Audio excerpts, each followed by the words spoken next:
नमस्कार। 69 साल बाद जब देश की सर्वोच्च अदालत ने राम मंदिर पर ऐतिहासिक फैसला सुनाया, तब एक ऐसे महात्मा की भी चर्चा हुई जिन्होंने मुस्लिम जज के आगे वेदों की व्याख्या करते हुए अयोध्या में राम मंदिर की मौजूदगी का प्रमाण दिया। उस वक्त एक ऐसे महात्मा की चर्चा हुई जो ना देख सकते थे, ना लिख सकते थे, फिर भी उन्होंने अपने ज्ञान के बल पर अयोध्या में मंदिर की दिशा और दूरी की बिल्कुल सटीक जानकारी दी और जिसके बाद जाकर कोर्ट ने अयोध्या में राम मंदिर की मौजूदगी को स्वीकारा। ये महात्मा कोई और नहीं बल्कि पद्म विभूषण से सम्मानित धर्म चक्रवर्ती, दार्शनिक, रचनाकार और तुलसी पीठ के संस्थापक जगत गुरु राम भद्राचार्य थे। आज की तारीख में ये लोगों के लिए संत के रूप में परमात्मा के अवतार हैं। एक ऐसे संत हैं जिनके नाम में प्रभु राम बसते हैं। एक ऐसे संत हैं जिनका संपूर्ण जीवन मानव कल्याण को समर्पित रहा और जिनके दर्शन मात्र से ही मानव कल्याण होता है।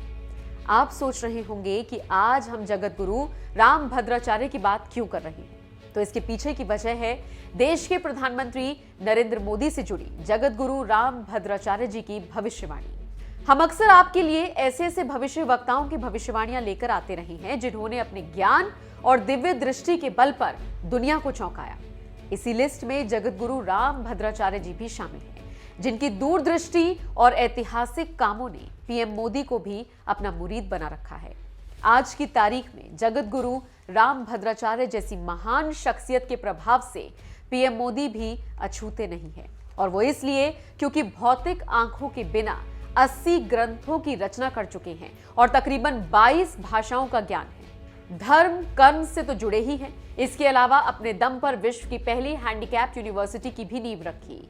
आलम यह है कि पीएम मोदी के स्वच्छ भारत अभियान से जुड़े वो 9 रत्नों में से एक हैं। जब कभी बीमार पड़ते हैं तो पीएम मोदी खुद फोन कर इनके स्वास्थ्य की जानकारी लेते हैं। जानकारों की माने तो जगत गुरु राम भद्राचार्य द्वारा की गई भविष्यवाणियां कभी असत्य साबित नहीं होती।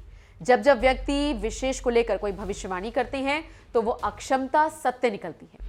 फिर चाहे 2 बार मोदी जी के प्रधानमंत्री बनने की भविष्यवाणी हो या फिर रामनाथ कोविंद जी के बड़े पद पर आसीन होने की भविष्यवाणी हो। एक बार फिर पीएम मोदी को लेकर बड़ी भविष्यवाणी की है उन्होंने।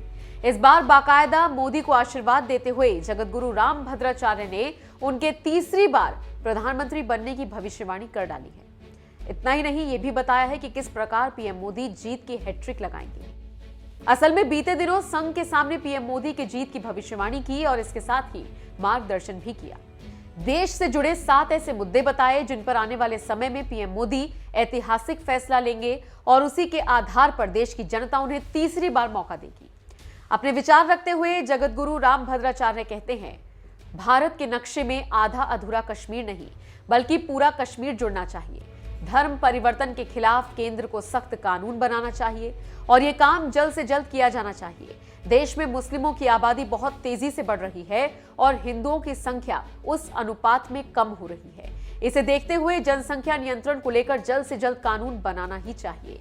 देश में गौवध को पूरी तरह से निषेध करना चाहिए। देश के भीतर एक कानून होना चाहिए, फिर चाहे नागरिक किसी भी धर्म का क्यों ना हो। हिंदी को राष्ट्रभाषा बनाना चाहिए और रामायण को राष्ट्रीय ग्रंथ का दर्जा मिलना चाहिए। तो दुनिया भर में रामचरितमानस पर बोलने का अधिकार रखने वाले जगत गुरु राम भद्राचार्य चाहते हैं कि इन मुद्दों पर केंद्र सरकार को एक्शन जरूर लेना चाहिए, तभी जाकर मोदी जी तीसरी बार प्रधानमंत्री बनेंगे। वैसे इससे पहले जगत गुरु राम भद्राचार्य पीओके को लेकर भी चौंकाने वाली भविष्यवाणी कर चुके हैं, जिनमें उन्होंने कहा कि साल 2024 तक पीओके अखंड भारत का हिस्सा बन जाएगा। देखा जाए तो जगत गुरु राम भद्राचार्य की ये भविष्यवाणियां हैरान जरूर करती हैं, लेकिन जब हकीकत का रूप लेती हैं तो सोचने पर मजबूर करती हैं। वैसे जगत गुरु राम भद्राचार्य के नजरिए से मोदी जी का तीसरी बार प्रधानमंत्री बनना देश हित में है या नहीं, कमेंट करके आप अपनी राय हमें जरूर